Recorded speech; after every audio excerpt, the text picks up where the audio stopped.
Bonjour à tous, bienvenue dans ce webinaire Rhino4U consacré à l'historique sur Rhino. Nous avons eu un petit problème technique tout à l'heure pour diffuser en live, donc cette vidéo va être enregistrée. Donc l'historique sur Rhino est une fonction qui est plus ou moins connue.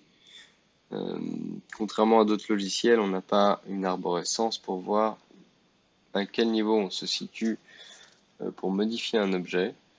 Du coup, dans cette vidéo, on va essayer de voir comment être à l'aise avec l'historique, ce qu'il faut éviter, comment l'organiser, comment présenter un projet avec un historique à un client.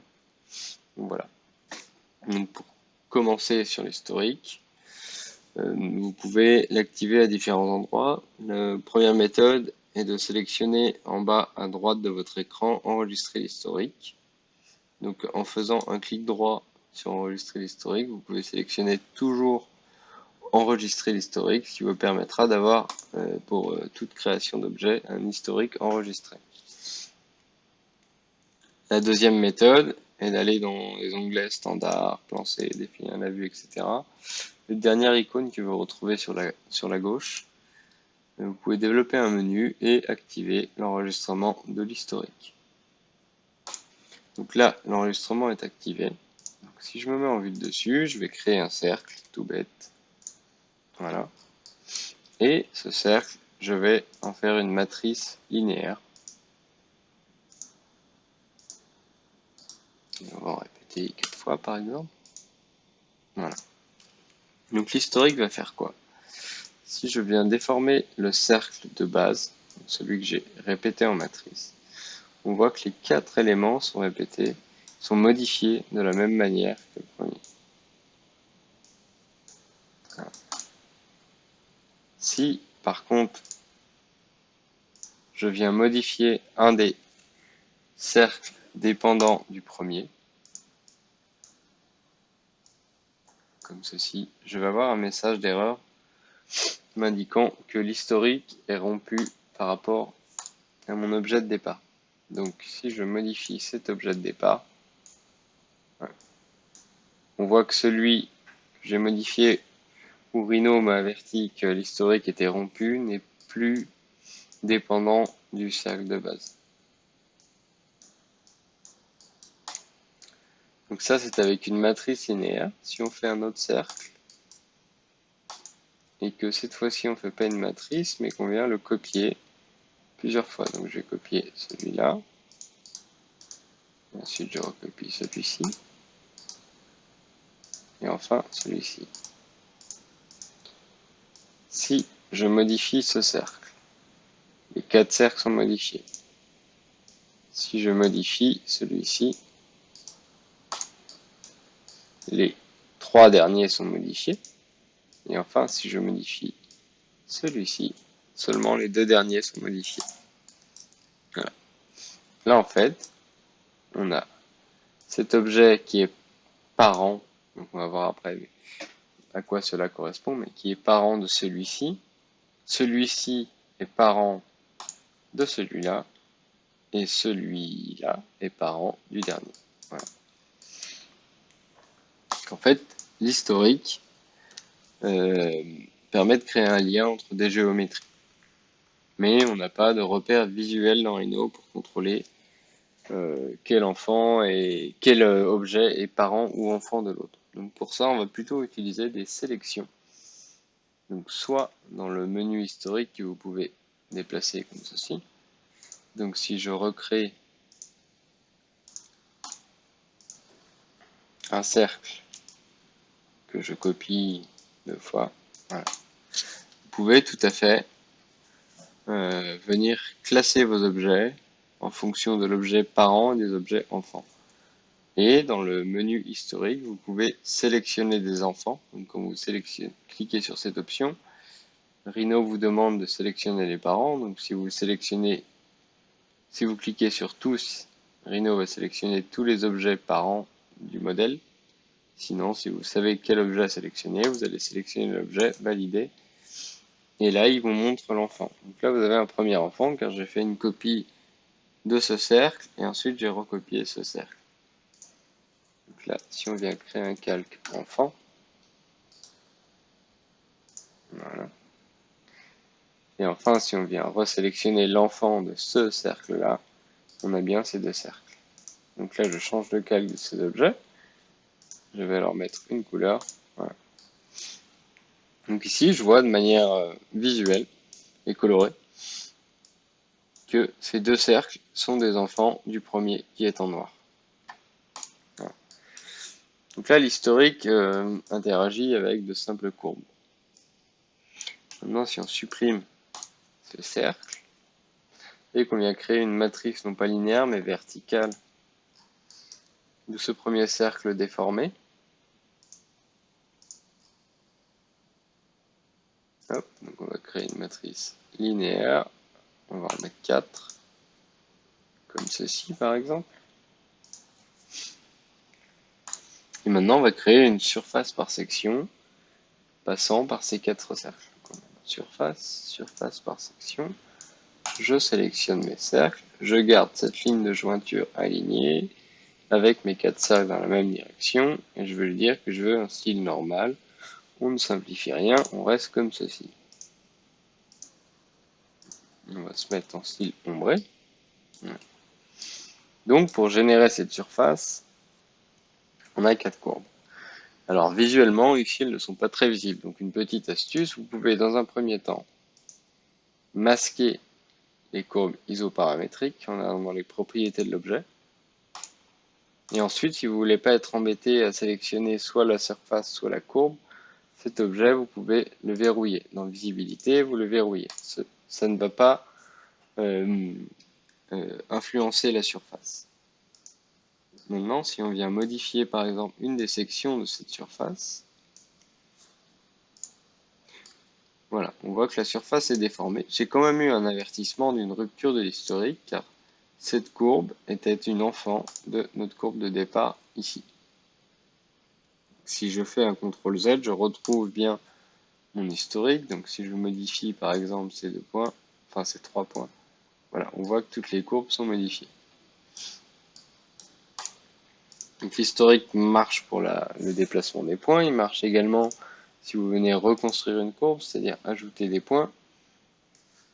Et quand vous avez ce menu-là, on peut par exemple passer, là on est en degré 2 avec 8 points, si on passe en degré 3 avec 12 points, voilà, donc là on voit bien que les points sont répartis de manière plus régulière. Et ceci a fonctionné sur les 4 courbes. Maintenant, dès que je modifie une courbe, je vais retrouver ce message que l'historique est rompu entre les courbes, mais par contre, on voit que la surface est tout de même modifiée en fonction des courbes. Donc ça marche si on bouge les points, ça marche si l'on déplace l'ensemble de la courbe, si l'on vient faire une rotation de cette courbe, si l'on vient changer l'échelle, si l'on vient la reconstruire, quitte à la changer de degré. Voilà. L'historique peut vous donner un moyen rapide de rechercher une forme. Voilà pour un exemple basique. Donc là, ce qui est intéressant, c'est qu'on a verrouillé notre surface qui a suivi l'historique, ce qui nous permet de modifier assez facilement nos courbes qui génèrent la surface. Alors, on va déverrouiller les objets et on va supprimer tout ça. Maintenant, l'idée, ça va être de créer un objet concret, type bracelet par exemple, avec un historique. Donc pour ça, plusieurs moyens. Soit vous avez un modèle de poignet que vous importez et vous définissez la forme du bracelet par rapport à ce poignet. Soit vous créez une ellipse. Voilà. Nous, on va partir d'une ellipse. On se met à 0. On va lui dire qu'elle fait 30 de rayon par... Voilà, on va la faire comme ça. Cette ellipse, on va venir la sectionner à 2 endroits. en partie basse. L'idée c'est pas d'avoir un bracelet fermé pour l'exemple. Donc je vais par exemple faire... Non, on va pas la sectionner. On va venir créer une courbe plutôt en bas. Voilà. Donc ici, je vais créer une courbe. On va activer le magnétisme qui va venir à 2, 2, 1, 1. Voilà. Cette courbe, je la mets en symétrie. Et je viens joindre. Voilà. Ici, j'ai une polyline fermée, une courbe fermée. Voilà. Que je peux simplifier en allant dans les courbes. Voilà, ce qui m'a supprimé le point en haut ici.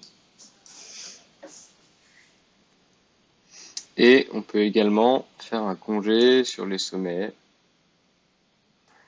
Pardon. Un congé sur les sommets d'un rayon de 0,5. Voilà. Ok. Donc cette courbe, maintenant, on peut la répéter. On peut faire une matrice le long d'une courbe pour la répartir le long de notre ellipse. Donc notre transformée, matrice. Vous pouvez faire une matrice le long d'une courbe. Donc on va sélectionner les objets à copier sur une matrice, on valide, et on sélectionne la courbe rail sur laquelle on veut faire la matrice. Donc pour l'exemple là, on va mettre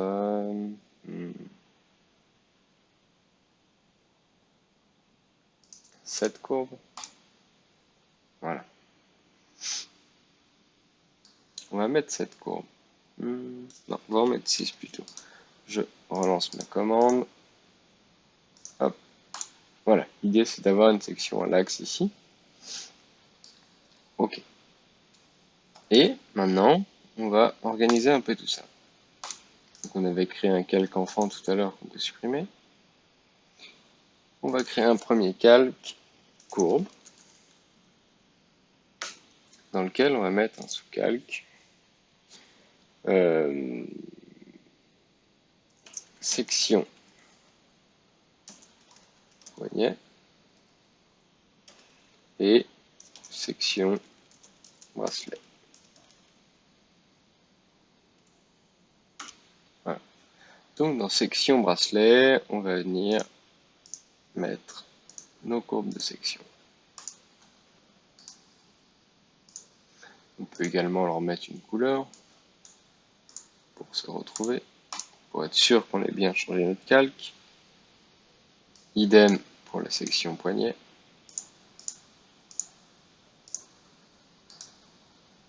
Voilà. Et cette courbe-ci, on peut...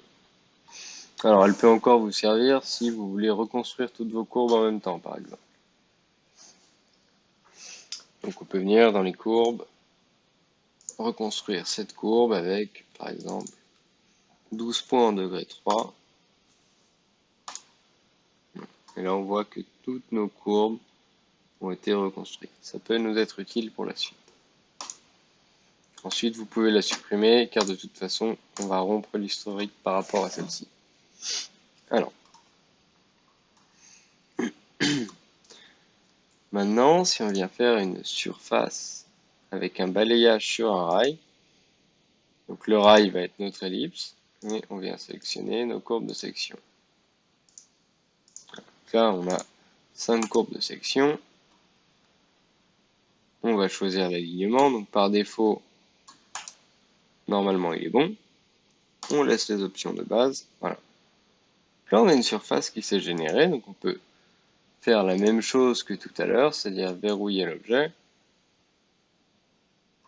Et vous pouvez venir modifier, par exemple, les points d'une section. Ok. Là, c'est sympa, mais par contre, on voit que la surface n'évolue pas en symétrie. C'est-à-dire que si on modifie à gauche, on n'a pas la même modification à droite. Alors en général, c'est sympa de travailler en symétrie quand on fait ce genre de bracelet. Donc pour ça, on va annuler notre surface, on va supprimer nos deux sections qui étaient à droite, et on va sélectionner les deux de gauche et venir faire une symétrie. Donc, transformer. on vient faire une symétrie. Et là, vous pouvez taper ou cliquer sur axe Y. Voilà. On a démarré notre dessin à l'axe, donc la symétrie se fait bien par rapport à l'axe Y qui est en vert, et là on retrouve bien nos deux sections. Immédiatement, ces deux profils, vous pouvez venir créer un sous-calque de section bracelet et l'appeler enfant, lui donner une couleur différente, bleu par exemple, et le verrouiller. Ce qui veut dire que si vous changez l'objet, le calque de ces objets, voilà, ils sont plus sélectionnables.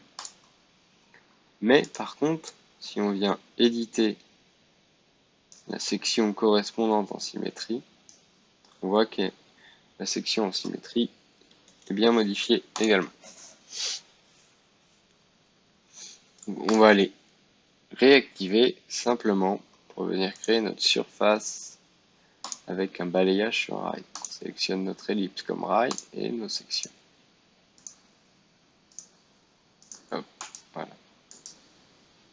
On accepte. Donc là, on voit bien que on a un rail qui fait un tour complet, mais nos sections, on n'a pas activé l'option balayage fermé. Donc notre balayage s'arrête à la section de départ et la section d'arrivée. Voilà. Donc première chose à faire, vous pouvez masquer les courbes isoparamétriques de manière à mieux voir les courbes qui génèrent cette surface et ensuite venir la verrouiller. Vous pouvez également verrouiller vos sections enfants. Comme ça, vous n'avez plus que 3 courbes à modifier pour éditer la forme de votre bracelet. Donc si on vient reconstruire par exemple cette courbe, on veut plus ou moins de points. Par exemple, on va lui dire que sur cette courbe, on ne veut que 8 points. Vous allez pouvoir modifier la forme des objets avec le manipulateur très facilement. Par exemple, vous pouvez venir élargir le dessus de ce bracelet, l'épaissir également. On voit que la surface suit bien les déformations qu'on apporte au bracelet. Voilà, on peut élargir ici. Vous pouvez également, quand vous sélectionnez la courbe, si vous venez activer les points de contrôle, vous pouvez passer en mode semi-transparent. Là, on peut supprimer un point. On voit que l'historique suit également la suppression de points. Donc voilà, première méthode pour avoir un bracelet paramétrique. Vous pouvez également créer une surface plane. Ici, vous avez une courbe plane. Vous pouvez créer une surface plane pour boucher l'extrémité ici. Et de la même manière qu'on a mis les sections en symétrie tout à l'heure, vous pouvez les mettre en symétrie. Transformer, symétrie, axe Y. Voilà. Alors, tac. Symétrie d'axe Y. Voilà.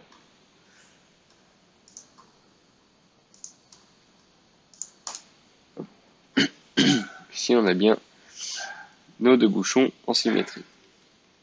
Ok. Donc maintenant, l'idée, c'est de vous amuser dans un premier temps à déformer vos courbes pour voir que la surface ne va pas vraiment suivre les déformations que vous apportez au point de contrôle.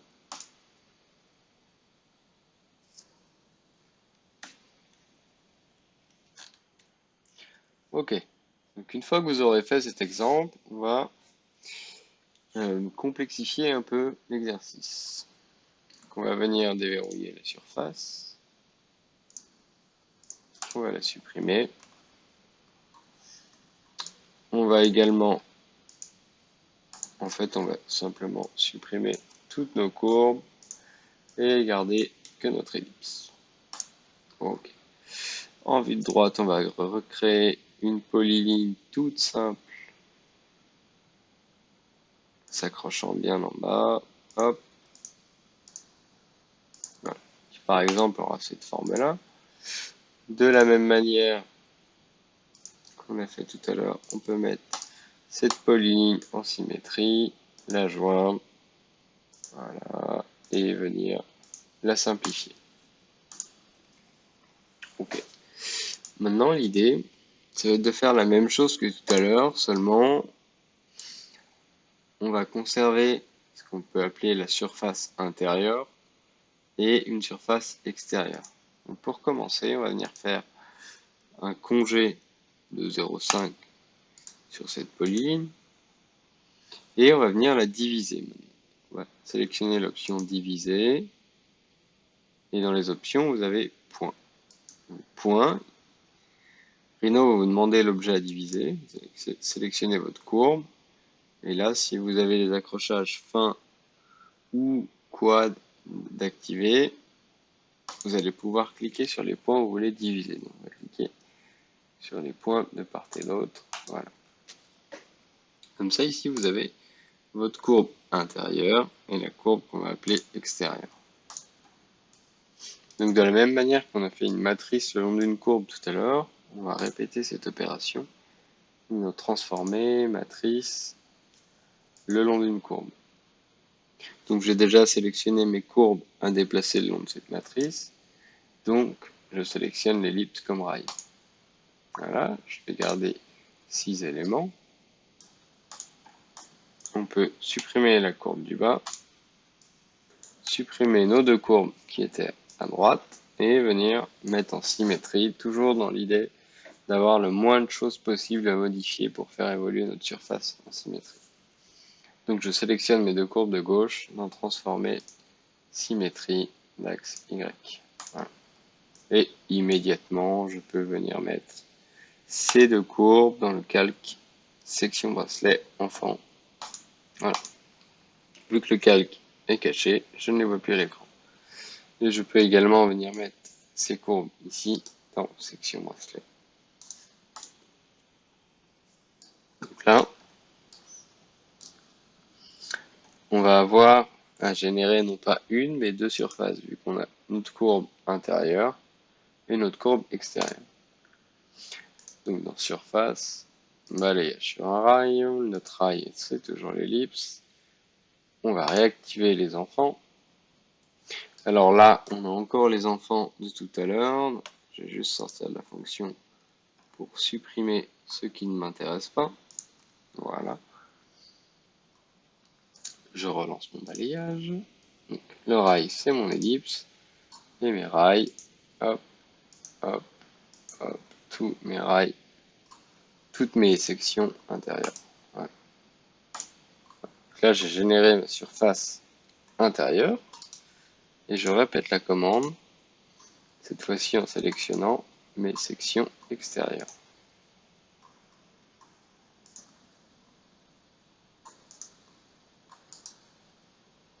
Voilà. Donc une fois que ceci est fait, vous pouvez le faire avant également, hein, ranger vos courbes de section intérieures dans un calque.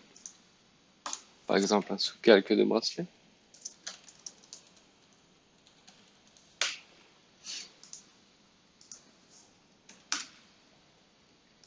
En mettant une couleur et surtout en les mettant dedans. Voilà, on va dire que ces courbes-là, on ne va pas les toucher. Vous pouvez également venir ranger vos surfaces. Donc on avait créé un calque courbe. On va créer un calque surface dans lequel on va créer deux sous-calques, surface intérieure.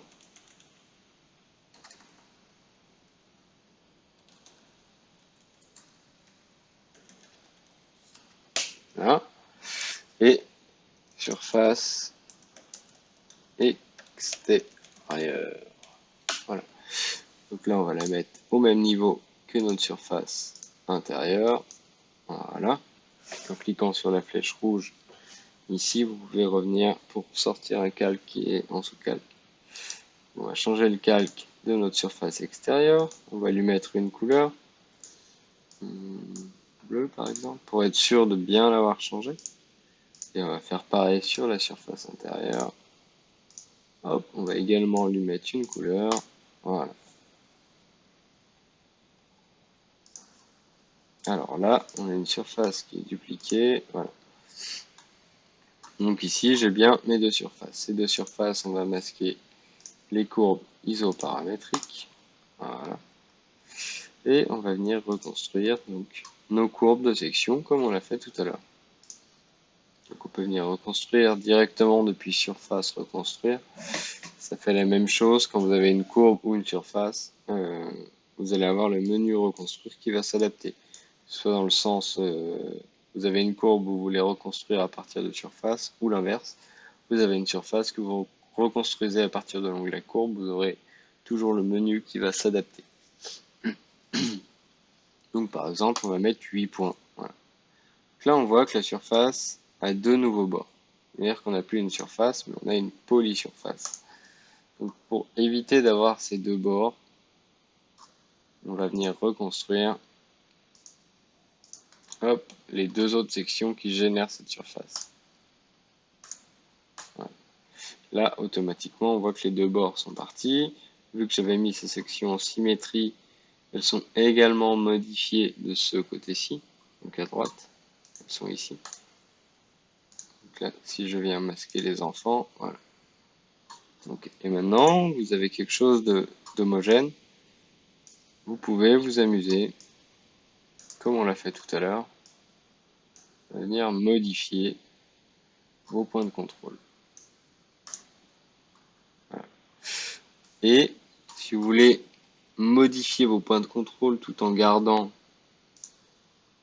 de la cohérence entre la surface extérieure et inférieure, il faut sélectionner ces deux courbes, activer les points de contrôle. Et ce qui est important, c'est que quand vous cliquez ici, vous allez avoir plusieurs points qui vont être proposés. Donc vous sélectionnez bien les deux points de contrôle. Voilà. Si on sélectionne ces deux points, qu'on vient déformer, alors là, on n'a pas dû prendre la bonne surface pour faire notre surface intérieure, donc on va la refaire. Balayage sur un rail, nos sections. 3, on va réactiver les enfants. Hop. Voilà, immédiatement cette surface, on va la changer de calque. Et on masque tout ça. On cache les ISO. Ok, vous pouvez également verrouiller vos surfaces si vous ne voulez pas être embêté au niveau de la sélection. Voilà. Donc là, si dans les calques, on vient réactiver nos courbes intérieures, on va sélectionner l'extérieur et l'intérieur. Dans les courbes, on va activer les points de contrôle et normalement à cet endroit-là, si vous venez modifier la position, donc j'ai pris les deux points, voilà, de ces deux points, on voit que la forme suit et pour la surface extérieure et pour la surface intérieure. Donc de la même manière, vous pouvez supprimer des points comme on l'a vu tout à l'heure. Vous pouvez les déplacer en symétrie ou non. Vous pouvez les incliner, les tourner. Voilà. Vous pouvez vous amuser autant que vous le voulez. Donc au début, je vous conseille vivement de garder, enregistrer l'historique, avertissement de rupture de l'historique, ce qui vous permettra de découvrir, ou en tout cas d'apprivoiser les limites de cette fonction, qui avec un peu d'astuce peut être très flexible. Voilà. Donc maintenant, si sur cette surface qu'on va déverrouiller, visibilité, déverrouiller les objets sélectionnés, on va ne sélectionner que la surface extérieure. On va venir créer une courbe UV, parce qu'on ne pourra pas la développer vu qu'elle est courbée dans les deux directions. Donc on va commencer par isoler cet objet. Voilà.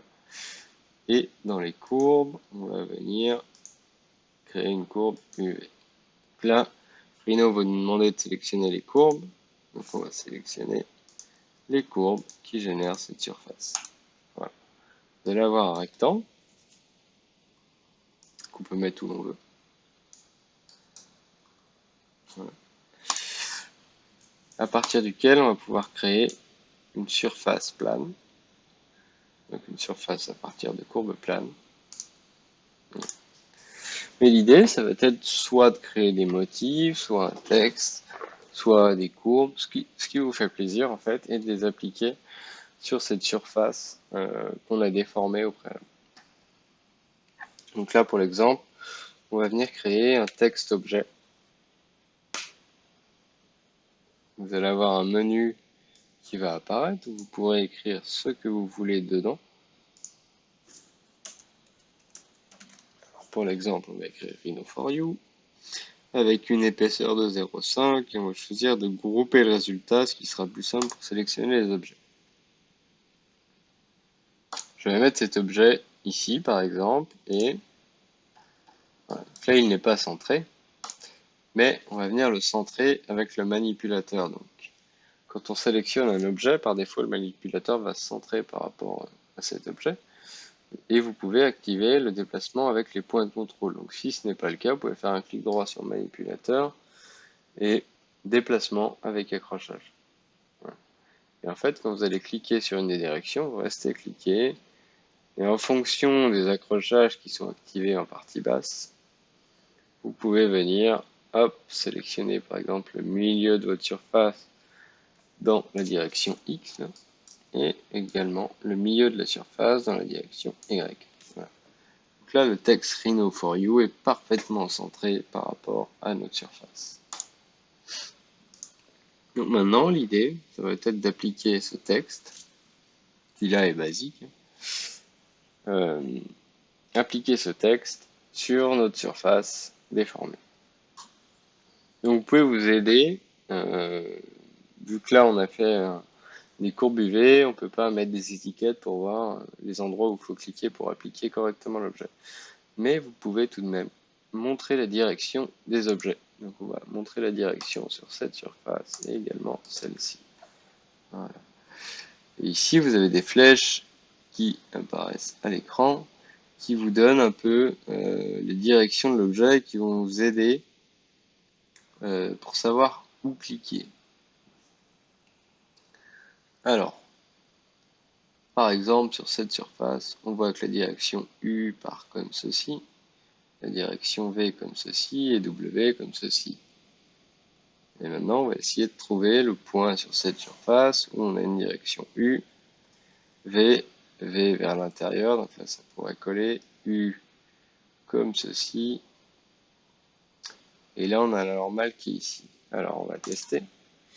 Donc on va aller dans Transformer et on va glisser le long d'une surface. Donc, on va sélectionner notre texte Rhino for You ou l'objet que vous avez appliqué, vous validez, et vous allez cliquer dans l'angle qui vous paraît bon, donc on va cliquer dans cet angle-ci, et on va cliquer dans l'angle qui nous paraît bon sur la surface déformée. Hop. Voilà. Donc ici, on voit bien que l'objet est appliqué de manière juste. Hop, alors, je vais juste réduire ce menu qui visiblement ne va pas disparaître. Voilà. Ok. Donc là, on a le texte qui est affiché correctement. Donc là, on arrive à peu près à l'étape où c'est intéressant d'avoir d'un côté une présentation pour vous et de l'autre, si vous travaillez avec un designer ou un client, une visualisation plus réaliste. Donc là, on va aller dans disposition des fenêtres. On peut lui dire qu'on veut 3 fenêtres. Voilà. On va réduire la vue de face et on va mettre 2 fenêtres perspectives. Hop. Voilà. Dans celle-ci, on va choisir un mode rendu. Et dans celle de droite, vous pouvez garder votre affichage ombré, de manière à travailler sur l'objet. Vous pouvez également avoir une fenêtre flottante, hein, en cliquant sur le petit plus, nouvelle fenêtre flottante, et vous venez mettre votre fenêtre flottante perspective rendue sur un autre écran, si vous avez deux écrans. Donc l'idée maintenant, ça va être d'appliquer des textures sur cet objet pour que visuellement, le client ait l'impression que vous déformez l'objet final, en fait, en direct. Vous pouvez déjà commencer par créer une surface. Donc on avait masqué les objets, on va hop, les réafficher. Donc ici vous devez vous retrouver, on va se mettre en mode ombré, tac tac tac. Ici vous avez bien une courbe et une autre courbe. Donc ici on peut créer une surface à partir de courbes planes. Voilà. Hop, que l'on peut mettre en symétrie. Alors moi j'ai un alias où quand je viens taper SY, j'ai automatiquement une symétrie sur l'axe Y. Donc cet alias c'est tout bête, si je vous le montre, on va aller dans Rhino, option, non, outils, options, alias. Donc j'en ai pas énormément, mais on voit que SY c'est mirror et X. Pourquoi X? Parce que quand on va dans symétrie, on va sélectionner un objet quelconque, voilà, par exemple ça. Vous avez une lettre soulignée dans les options qui sont entre parenthèses et on voit que la lettre X est soulignée. Donc si l'on tape X, ça fait une symétrie d'axe Y. Si l'on tape A, c'est une symétrie d'axe X. Voilà. Donc SY, moi, fait automatiquement la symétrie d'axe Y. Donc ces deux surfaces planes peuvent aller dans un calque. Donc le changement de calque d'un objet ne va pas rompre l'historique. Là, si je crée un calque surface extrémité, hop, que je change le calque de ces deux surfaces, toujours en mettant une couleur quelconque. Voilà. Là, si je viens modifier cette courbe-ci, par exemple, hop, en prenant un point, voilà. On voit que la surface a bien suivi à gauche et également à droite. Ok. Voilà. Donc maintenant, l'idée, ça va être de créer des matériaux très basiques. Nos surfaces sont rangées dans des cales, donc on peut très simplement venir appliquer des textures à ces calques. Alors, je me rends compte que le texte n'a pas de calque encore, donc on va venir créer un calque dans les surfaces, par exemple, texte appliqué. Hop, on va changer le calque d'un objet et mettre une couleur. La couleur est juste là pour contrôler le fait qu'on ait bien changé de calque. Et ici, vous pouvez sélectionner tout ça et vous créez un calque base application. Hop, changer le calque et on va lui mettre une couleur gris clair. Voilà. Pour l'instant, on le verrouille ce calque. On s'amusera avec après. On peut même le masquer. Voilà. On peut également masquer le calque courbe le temps de mettre nos textures. Donc, on va sur les surfaces appliquer des textures. On va le faire de manière très simple. Hop. On va aller sur plus de types, métal, poly, et on va mettre un or jaune poli par exemple pour les surfaces d'extrémité. Donc voilà, vous avez l'effet ici. Ok, donc on voit qu'en rendu, ça a bien changé. Surface extérieure, on peut récupérer la même chose.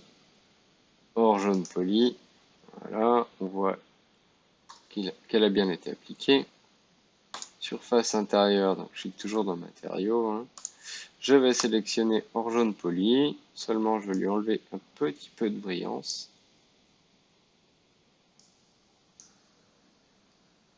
Alors, on va créer une copie, voilà. Comme ça ne modifiera pas le matériau pour tous les objets, mais simplement pour celui-ci. Et on va venir appliquer, par exemple, une hachure croisillon. XXS, qui ici n'est pas très visible. Alors, accepter. Alors là, elle a bien été appliquée. Voilà. Ici, j'ai créé une copie. On voit qu'à l'intérieur, j'ai bien une hachure croisillon qui s'applique à l'objet. De la même manière, hein, sur la surface extérieure, vous pouvez, alors on va remettre de la brillance parce qu'on avait baissé tout à l'heure, appliquer un effet gravier et choisir l'échelle ici. Ce qui donne tout de suite un petit effet sympa à l'objet. De la même manière, ici on n'a pas encore appliqué de texture au texte, donc on va appliquer une texture générale. Alors on va modifier celle-ci, on va personnaliser, on va l'appeler rouge. On va lui mettre une couleur rouge, hop, avec un peu d'éclat et de réflectivité, par quelque chose de brillant. Ici, tout mon texte est rouge, ce texte est groupé. Si j'ai envie de mettre une couleur différente pour, par exemple, ces 3 lettres fort, je peux appuyer sur CTRL et SHIFT en même temps. Donc je reste appuyé et je vais venir sélectionner des sous-objets. Donc ça va être les polysurfaces qui sont présentes à l'intérieur de mon groupe. Et dans les matériaux, je peux venir faire un clic droit sur rouge, dupliquer cette texture, l'appeler par exemple blanc, et simplement venir, hop, mettre une couleur blanche et l'assigner à ces objets. Et de la même manière, je peux bien sûr sélectionner Hue, je viens dupliquer ma texture blanche, que je vais renommer noir, et à laquelle je viens appliquer la couleur noire. Alors la deuxième méthode pour assigner une texture, on vient la glisser, mais là on voit qu'il va sélectionner tous les objets, ce qui ne nous intéresse pas.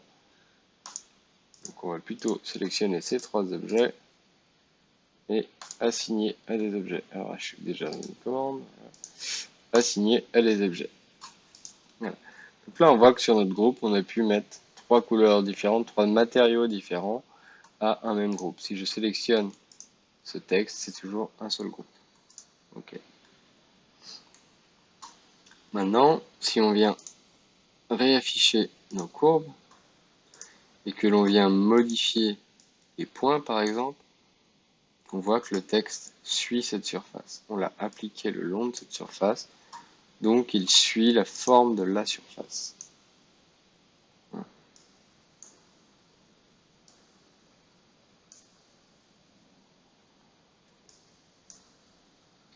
Ok, donc là on voit que si on modifie les courbes, le texte va suivre la surface.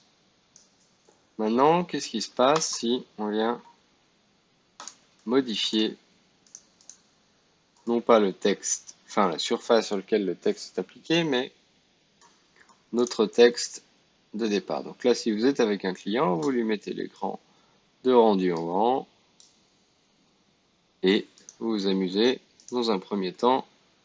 Alors on va débloquer ce calque. On peut tout à fait venir verrouiller notre surface d'application de départ, hein, quel que soit, voilà. Et là, vous pouvez venir vous amuser. Hop, on va venir modifier la taille de ce texte.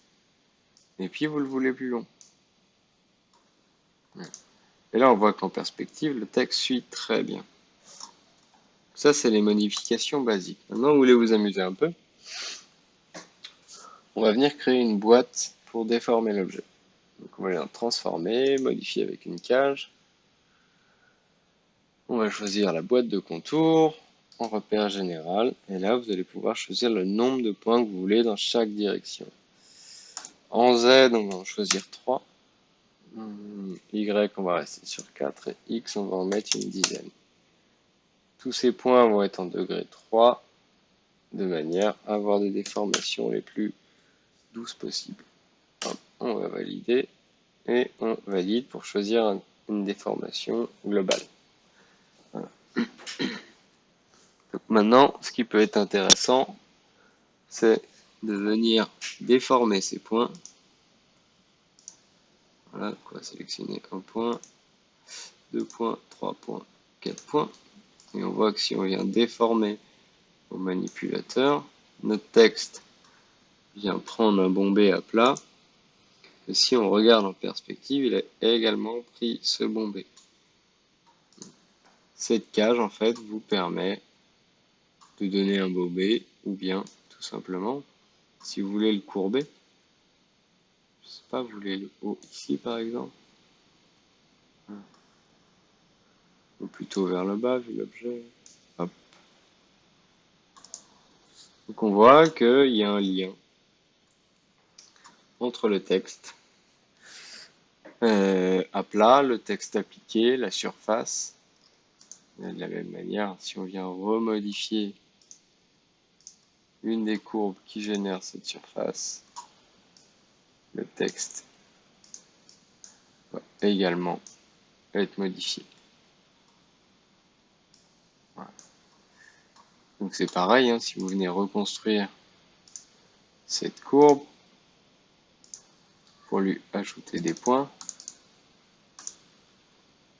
voilà, on voit que la surface est modifiée. Si on passe dans cette vue-là en semi-transparent, hop, on vient modifier ce point, on voit que la surface est également modifiée.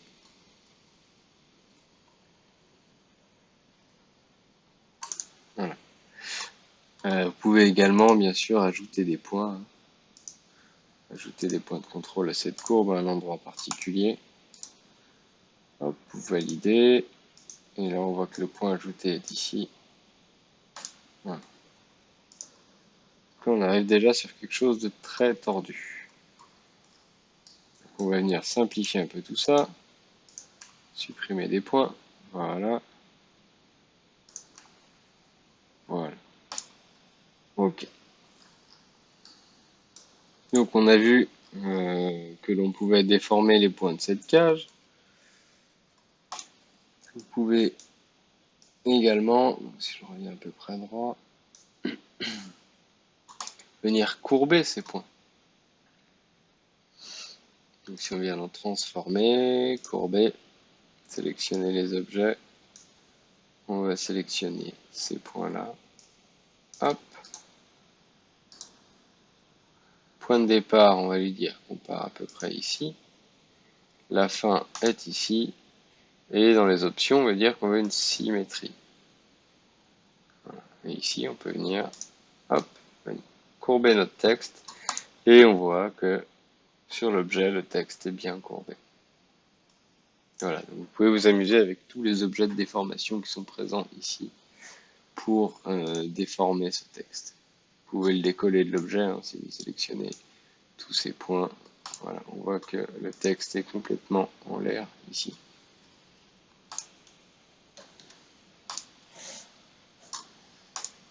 Donc voilà un peu les bases de l'historique. Donc ce qui est intéressant, moi je trouve en présentation client, c'est vraiment d'avoir deux fenêtres. D'avoir une fenêtre où vous venez pas interagir, vous avez appliqué vos matériaux et le client peut se déplacer autour et voir l'évolution, on va dire. Mais vous avez également une fenêtre de travail en parallèle. Donc soit elle est vraiment en parallèle comme on l'a ici, soit vous avez deux écrans et vous venez travailler dans votre fenêtre sur votre écran de travail. Voilà. Donc l'historique va être sensible à partir du moment où vous allez modifier les objets enfants.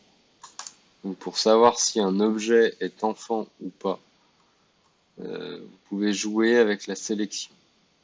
Donc on l'a vu au début, allant dans le menu paramètres de l'historique, sinon dans sélection, vous avez une rubrique ici où vous retrouvez le même icône que l'historique et vous pouvez venir sélectionner soit les parents, soit les enfants. Donc si vous avez un objet où vous voulez savoir s'il a un parent, vous allez cliquer sur sélectionner parents, sélectionner un objet enfant, celui-ci par exemple, vous validez, et là vous avez la sélection des objets parents. Donc cet objet, donc là on a le F, est à la fois un enfant de la surface sur laquelle il est appliqué, donc la surface de notre bracelet, mais également du texte que l'on a à plat ici. Voilà. Donc cet objet, vous savez que si ce F là, le F qui est ici, vous le modifiez, vous pouvez être sûr que vous allez avoir ce message là. Voilà. C'est un peu la subtilité de l'historique d'Andrino. Il peut aller très loin, mais il faut vraiment l'apprivoiser. Moi, je vous conseille vraiment d'isoler les objets en tant qu'enfant, etc. Et si votre client valide une option, donc là, on n'a pas une polysurface fermée, on a vraiment différentes surfaces qui donnent l'impression d'être un solide, mais qui ne le sont pas.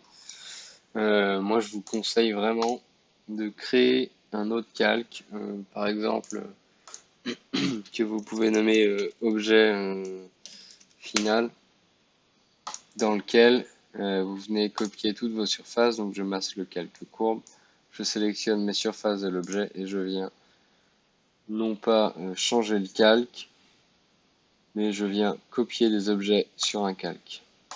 Voilà. Donc ici, si je masque mes surfaces, que je sélectionne tout ça et que je fais une union booléenne, alors ça ne marche pas, on va faire joindre. Alors ça ne marche pas parce que je pense que le texte ne rentre pas tout à fait à l'intérieur de la surface. Mais ici, on voit bien qu'on a une polysurface ouverte. Pourquoi on a une polysurface ouverte? Alors, il doit y avoir une légère ouverture. Mais en tout cas, ces objets ne vont plus dépendre de l'historique. C'est-à-dire que si on réactive nos courbes, qui sont ici, et que je viens les modifier, voilà. On voit que la surface qui est dans objet final n'est pas modifiée. Par contre, notre surface initiale l'est bien. Voilà. Donc en fait, l'idée, c'est vraiment d'avoir une batterie de calque qui va être éditable en continu via vos objets qui génèrent cette forme, donc qui sont des objets parents, et d'avoir un objet final sur lequel vous venez travailler pour avoir un solide fermé. Donc là, l'historique a servi, enfin nous sert à gérer un texte, mais il peut tout à fait gérer une texture. Donc ça, on va l'aborder immédiatement dans les nouveautés de la version 7. Donc la grosse nouveauté de la version 7, ça va être les sub-D pour lequel le prochain webinaire que j'espère pourra être en live va être consacré. Donc voilà, vous avez un menu sub-D qui s'est enrichi de mois en mois et qui maintenant est assez complet. Donc vous avez un historique sur les sub-D. C'est-à-dire que si l'on vient créer une ligne toute simple, hop, qu'on va venir déplacer sur une matrice linéaire, 5 éléments, hop, voilà, ici j'ai bien mes 5 courbes. Donc, ces 4 courbes-là sont dépendantes de celle-ci. Comment le vérifier? Toujours de la même manière.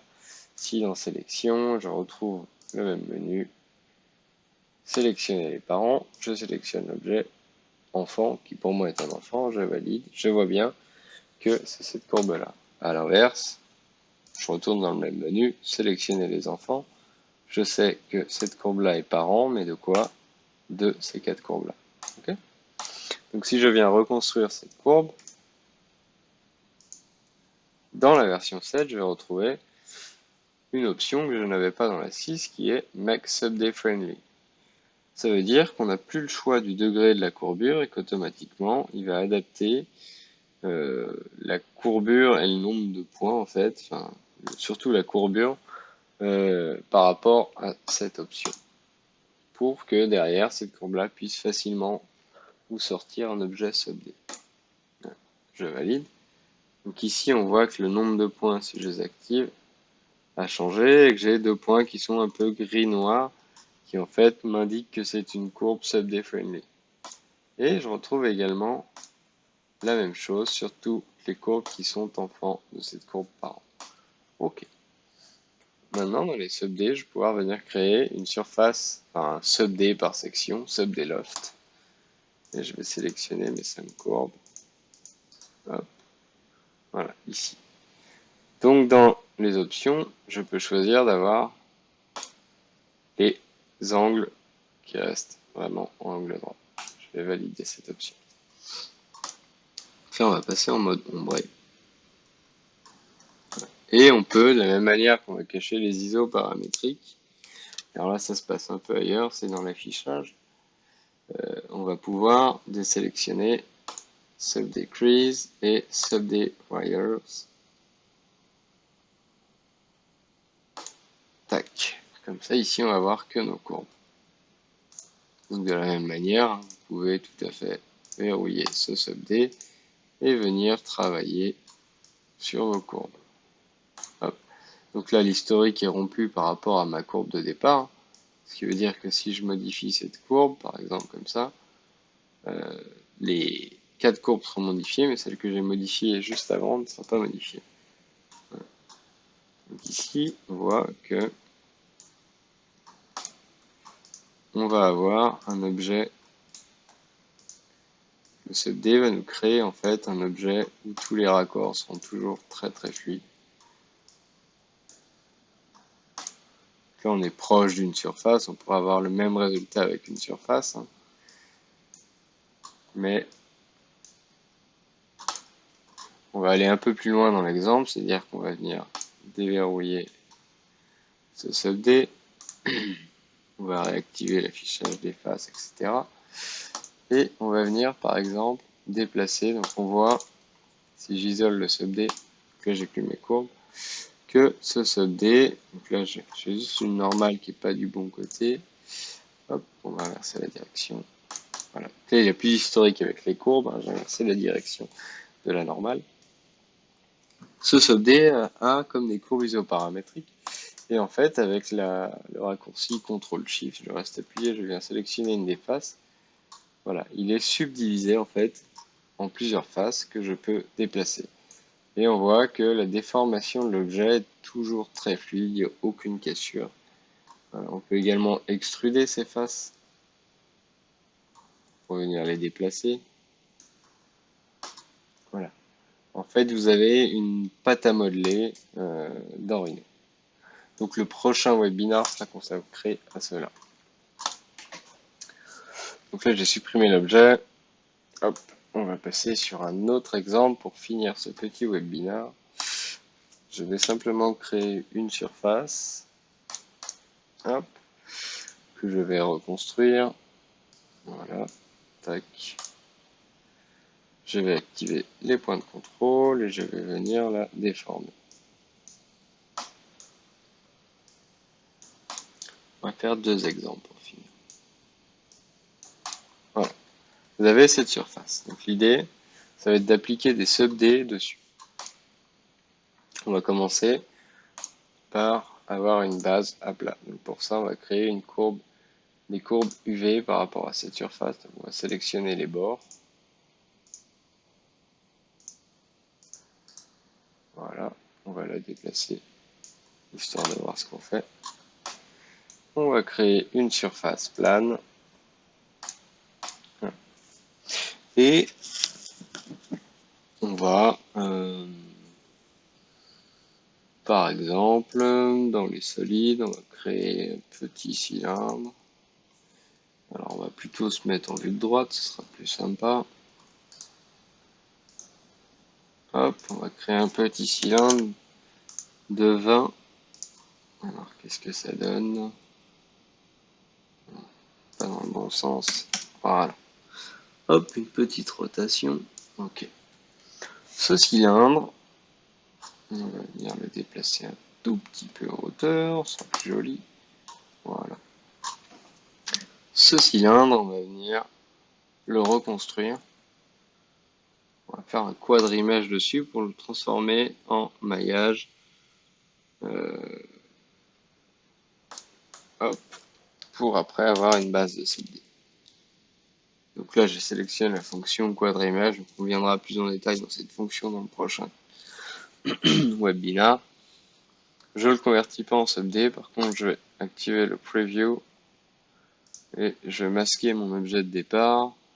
de manière à gérer au mieux en fait mes paramètres. Donc là, on va lui mettre une symétrie en X, une symétrie en Y, et également une symétrie en Z, pour avoir quelque chose de plus régulier possible. Donc on peut réduire le nombre de faces à 10 par exemple, même davantage, hein. Sachant qu'on est en symétrie, on n'aura pas mis. Hop, je vais accepter. Voilà. Donc ici maintenant j'ai deux objets. J'ai à la fois ma surface et mon quadrimesh. Donc je supprime ma surface et je ne garde que mon quadrimesh. Je vais activer les fils de maillage. Voilà. Donc j'aurais pu faire des congés, etc. Sur mon objet pour que ce soit plus sympa. Mais on le verra après. Donc là, en vue de dessus, je vais venir créer une matrice rectangulaire. Hop, comme ceci. Donc en direction X, donc comme ceci, je vais répéter ça 10 fois. Et en direction Y, 20 fois, par exemple. En Z, une seule fois. Hop, je valide. Donc là, il me demande la direction X. Donc ça va être comme ceci. Et en direction Y, on va se mettre, hop, comme ceci. Alors là, j'ai un peu trop d'éléments. Je vais venir supprimer ce qui dépasse. Voilà. Ok. Donc là, j'ai un ensemble de maillages. Mais comment localiser l'objet qui est parent? Donc toujours de la même manière, sélection. On va sélectionner le menu historique. Et on va venir sélectionner les parents. Donc je vais cliquer sur n'importe quel des cylindres. Je valide et là je vois bien que l'objet parent est ici. Donc, immédiatement, je peux venir le mettre dans un calque, cylindre parent, et lui donner une couleur. Hop. On voit que le menu couleur a un peu évolué dans la version 7. Il est un peu plus sympa. C'est une des dernières mises à jour. Vous pouvez changer l'affichage. Voilà. Et également régler l'opacité de l'objet. Enfin du calque en tout cas. Hop, on va le mettre comme ceci. Et là, on est en mode ombré, il faut juste le mettre, hop, changer le calque, voilà. Donc c'est hyper intéressant parce qu'on voit qu'en jouant sur l'opacité de l'objet, voilà, vous le voyez en direct, il n'y a pas besoin de lui appliquer un style d'affichage différent. C'est vraiment immédiat dans la version 7, c'est simplement la couleur du calque qui va définir la transparence de l'objet. Donc ça veut dire que si je viens modifier cet objet, donc par exemple si je viens activer les points de contrôle et que je veux, hop, modifier ces deux points, voilà, on voit que tous mes maillages sont déformés. Ok. Maintenant l'idée c'est que tous ces maillages soient appliqués sur cette surface qui est déformée. Donc on peut également mettre tous ces cylindres en fond dans un calque. Donc, pour ça on va aller dans sélection, on va aller dans le menu historique, sélectionner les enfants, on va simplement sélectionner l'objet parent et là on va avoir la sélection de tous nos maillages enfants.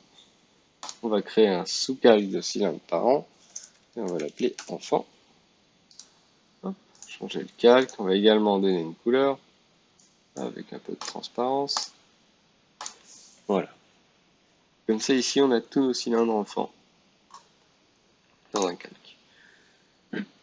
Ensuite on va les transformer, l'idée ça va être d'appliquer ces cylindres qui pour l'instant sont des quad mesh sur notre surface déformée. Donc on va cliquer sur glisser le long d'une surface, on va sélectionner les objets. On peut sélectionner ces deux calques avec la touche Shift, faire un clic droit et sélectionner les objets. Donc là on voit bien que tous nos maillages ont été sélectionnés. On valide et on peut cliquer sur un angle de cette surface et sur l'angle ici. Ok. Là on voit bien que tous nos maillages ont été appliqués le long de cette surface. Donc j'avais toujours l'historique qui était enregistré. Donc si je viens activer mes points de contrôle sur cette surface et que on verrouille, hop, nos cylindres en maillage, on vient déformer cette surface, on voit bien qui suivent parfaitement la déformation de la surface. Alors pourquoi passer par un maillage pour appliquer ça? Parce que le temps de calcul est beaucoup plus rapide qu'un sub-D. Une fois que votre maillage est plutôt bien appliqué, vous pouvez le convertir en sub-D en fait. Donc dans sub-D, vous pouvez basculer, hop, ici, convertir en sub-D. Tac. Donc on va déverrouiller nos deux calques. Donc là, Rhino nous demande de sélectionner ce qu'on veut convertir. Je fais un rectangle de sélection, mais je désélectionne la surface. Je valide. Et là, j'ai plusieurs options. Et on va pas choisir d'arrêt de vivre. On va vraiment garder. On va effacer les originaux. Voilà. Parce que là, on dit qu'on a le résultat final. Et on valide. Hop. Et là, Rhino vient convertir automatiquement. Tac. En 7D, ce qui vient rendre tout cet objet beaucoup plus smooth. Voilà. On n'a plus quelque chose de marqué comme on pouvait l'avoir à plat. Là, on est sur un maillage. Ici, on est sur un sub-D. Voilà. Par contre, il faut bien convertir ce sub-D une fois que vous avez le... Si on vient reverrouiller ça, le résultat que vous souhaitez. Parce que l'historique ne va pas suivre. En fait, vous avez rompu l'historique en convertissant en sub-D. Après, la parade, c'est d'utiliser Grasshopper. Vous pouvez, dans Grasshopper, avec la V7, passer d'un maillage à un sub-D en gardant les modifications assez dynamiques. Voilà. Donc ça, c'était une fonction pour une texture. Maintenant, si de la même manière, on vient... donc on va rester un peu dans le domaine du bijou. On va créer un cercle qui peut être un corps de bague d'un rayon de 10. Voilà. On va récupérer sa longueur. Donc je vais sélectionner ce cercle, analyse, longueur. Hop, ici je peux copier la longueur de 62, 832. Hop, CTRL-C. Je me mets en vue de dessus. Je vais prendre la fonction ligne. Je pars à un endroit quelconque. Je colle ma longueur. Voilà. Et je choisis une direction. Ok. Maintenant, l'idée, ça va être de créer un sub-D. Donc, on va créer, par exemple, un sub-D torus. Tac, tac. Voilà. Ici, j'ai un sub-D torus. Je n'ai aucune option. Mais on va venir, hop, le rendre un peu plus ovale. Voilà. Hop, ce sub-D est ici. Ok. Ce sub-D, je vais venir le copier ici et venir faire une rotation à 90 degrés. Ok. Et maintenant, on peut venir faire une matrice linéaire de ces objets. Là, je n'ai pas contrôlé les codes, c'est vraiment pour l'exemple. Hop, une matrice linéaire.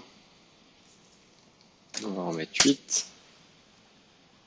Tac, et là, avec l'aperçu, on peut régler un peu comme on veut que cela tombe. Hop là. Voilà, ma courbe est ici. Ça ne tombe pas très bien. Ce qu'on va faire, c'est qu'on va décaler un tout petit peu cet ovale. Voilà. On voit que tous les ovales ont été déplacés. Et on va plutôt faire l'inverse d'ailleurs, pour l'exemple. On va plutôt le décaler. Hop, ici on va exagérer l'effet. Peut-être un peu moins histoire qu'il reste à l'intérieur. Voilà. Tac, et lui, ouais, il va rentrer à l'intérieur. Bon, c'est très bien. Maintenant, l'idée, ça va être d'appliquer tous ces sub-D qui sont à plat sur ce cercle. Donc on a vu comment appliquer, glisser le long d'une surface, et bien maintenant on va glisser le long d'une courbe. Vous allez ici glisser le long d'une courbe. Vous allez sélectionner les objets à glisser. Donc là, ça va être vos sub-D.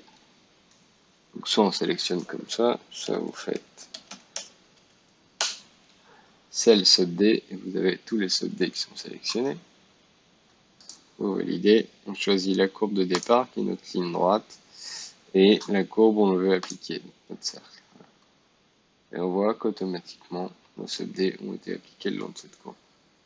Donc toujours dans l'idée de l'historique, si on vient reconstruire cette courbe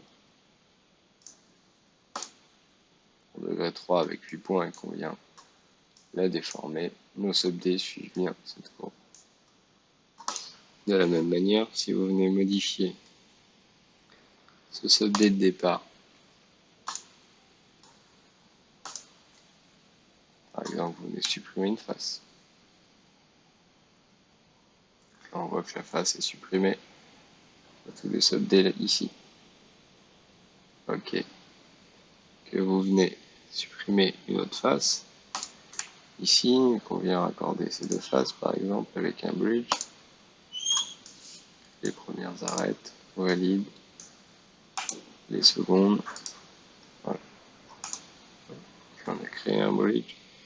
Et on l'a sur tous nos ovales. Et on voit également que cela s'est appliqué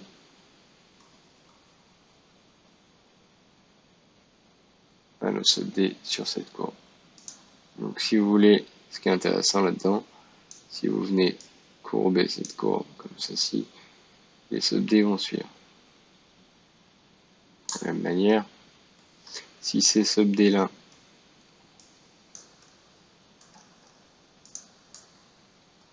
vous venez en vue de dessus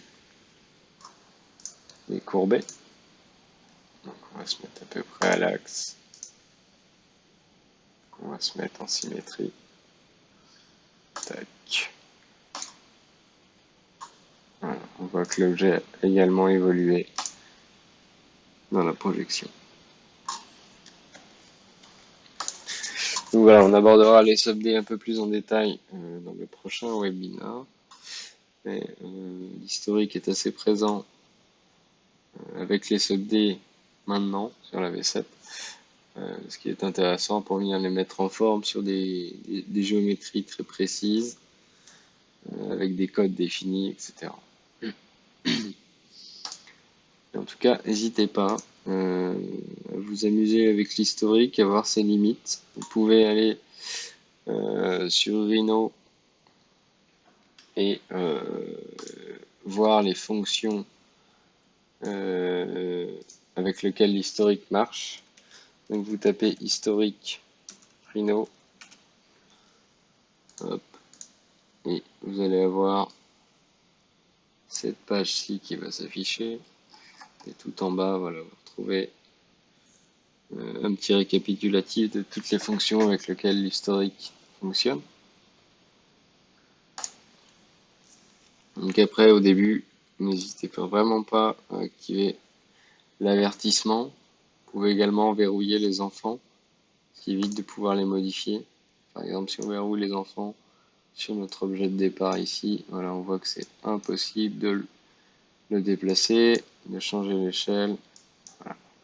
Il est verrouillé, c'est-à-dire qu'il ne pourra pas être modifié. Ça peut éviter les erreurs au début. Et vraiment, n'hésitez pas à modifier les objets pour voir ce que cela peut donner, voir quel moment ça peut vous limiter et chercher des astuces pour travailler avec l'historique. Alors, une dernière astuce pour finir ce petit live enregistré, c'est tout ce qui va être avec les plans de découpe. Un plan de découpe dans Rhino, il peut être, c'est un plan, c'est infini, on peut le mettre où on veut. Voilà. Et si par exemple, vous voulez créer une surface plane sur cet objet, voilà. Par exemple ici on veut créer une surface plane, on peut générer une courbe d'intersection entre cette surface et ce plan. Donc on peut aller dans les courbes, intersection de deux ensembles, premier ensemble le plan, second ensemble la surface. Voilà, ici il m'a généré une courbe qui est sélectionnée par défaut. Ici, si je vais dans les surfaces et que je dis que je veux une surface à partir de courbes planes, voilà. Ici il m'a bien généré une surface. Et cette surface, vous pouvez tout à fait lui appliquer une texture plus ou moins complexe. Donc si par exemple on vient la mettre sur surface extrémité, je repasse dans l'autre perspective, et il faut bien sûr que j'active ce plan de découpe. Donc dans les propriétés, hop, plan de découpe, on va l'activer. Les calculs, voilà. Ici on voit bien que j'ai ma surface qui est apparue avec l'effet de texture, etc., etc. Donc sur cette texture, on va avoir, voilà, on va créer une copie et on va mettre aucun effet. Voilà, ici vous avez quelque chose de marrant. Et vous pouvez tout à fait mettre un autre matériau. Par exemple, vous la voulez noire. Hop là, voilà. Vous pouvez vraiment vous amuser en fait. Et ce qui est intéressant là-dedans, c'est que si vous bougez